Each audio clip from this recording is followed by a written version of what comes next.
नमस्कार, मैं हूं शाश्वत सिंह। न्यूज़ फॉर सोशल में आपका स्वागत है। भारत सरकार और संघ अब जनसंख्या नियंत्रण बिल को बड़ा एजेंडा बनाकर पेश करने की तैयारी कर रहे हैं। इस बिल में प्रस्ताव है कि समुदाय, क्षेत्र या जाति सभी स्तरों पर इसे समान रूप से लागू किया जाए। इसके अलावा 2 बच्चों के बाद नसबंदी का भी प्रस्ताव है। देश में बढ़ती आबादी और घटते संसाधन के मद्देनजर प्रभावी जनसंख्या नियंत्रण कानून बनाने की मांग राज्यसभा में उठी थी। तब भारतीय जनता पार्टी के हरनाथ सिंह यादव ने शून्यकाल के दौरान सदन में यह मांग करते हुए कहा था कि जनसंख्या विस्फोट के कारण संसाधनों पर दबाव बढ़ा है, जिसके कारण न सिर्फ बेरोजगारी बढ़ी है बल्कि हर स्थान पर भीड़ ही भीड़ दिखती है। सूत्रों के अनुसार इस बिल पर चर्चा के दौरान बीजेपी भी अपनी मंशा दिखा सकती है। इस बिल में कहा गया है कि 1999 में करुणाकरण कमेटी ने जो जनसंख्या नियंत्रण की दिशा में जो सुझाव दिए थे उसे ही लागू किया जाए। मालूम हो कि मोदी सरकार के दूसरे टर्म में सत्ता में आने के बाद इस मुद्दे पर काफी सक्रियता दिखाई जा रही है। राष्ट्रपति के अभिभाषण के बाद हुए बहस में सत्तारूढ़ पार्टी के 5 सांसदों ने देश में जनसंख्या नियंत्रण कानून की जरूरत पर प्रकाश डाला था। जनसंख्या नियंत्रण कानून राष्ट्रीय स्वयंसेवक संघ के एजेंडे में भी शामिल है।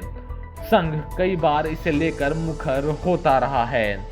संघ की अखिल भारतीय कार्यकारिणी मंडल में जनसंख्या नीति का पूर्ण निर्धारण कर नीति को सभी पर समान रूप से लागू करने का प्रस्ताव भी पास किया जा चुका है।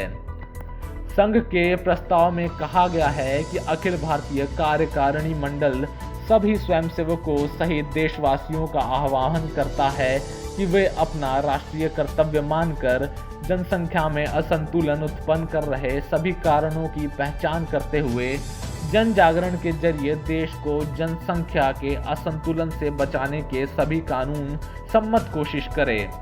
पिछले साल सितंबर में संघ प्रमुख मोहन भागवत ने 3 दिन की लेक्चर सीरीज के बाद कई सवालों के जवाब दिए।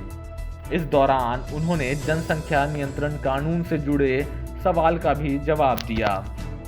उनसे पूछा गया कि क्या वह जनसंख्या नियंत्रण कानून आना चाहिए, जिसके जवाब में संघ प्रमुख ने कहा कि जनसंख्या के बारे में जो नीति है उस पर फिर से विचार करना चाहिए कि वह अगले 50 साल के हिसाब से हो।